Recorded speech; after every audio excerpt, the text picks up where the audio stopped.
Now we're going to review our messages feature.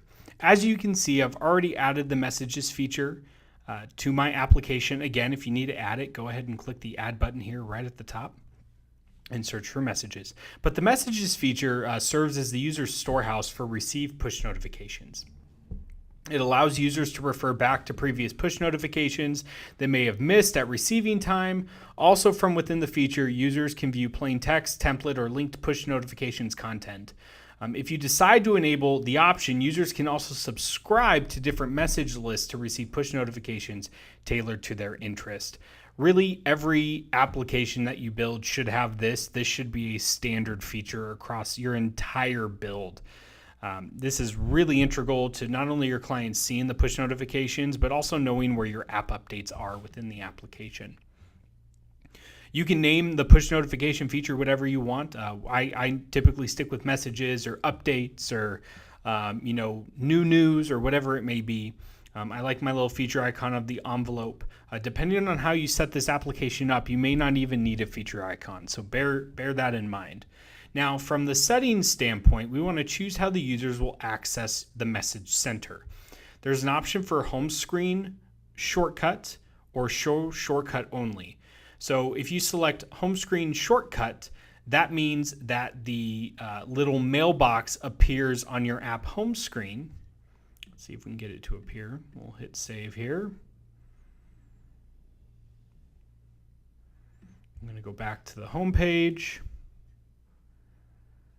And you'll notice this little envelope icon here at the top right next to the menu. I can choose the left or the right side. That's going to get me my home screen shortcut. Now, alternatively, if I only want to show the shortcut and I do not want it to appear in my feature menu, this means that when I go to my home screen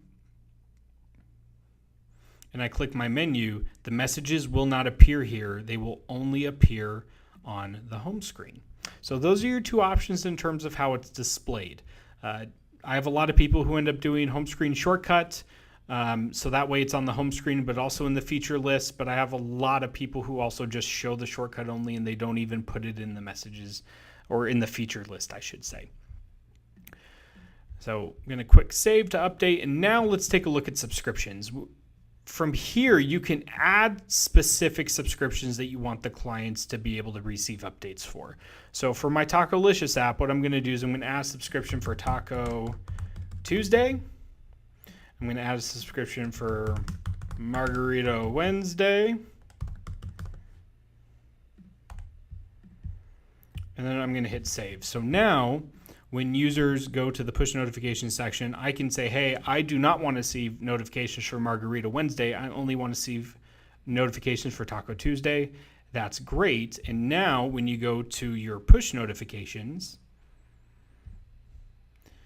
and you go to compose, you'll see filter by subscription shows up, and you can send to select subscriptions. And I only want to get my people who are involved with Taco Tuesday. That is our messages feature.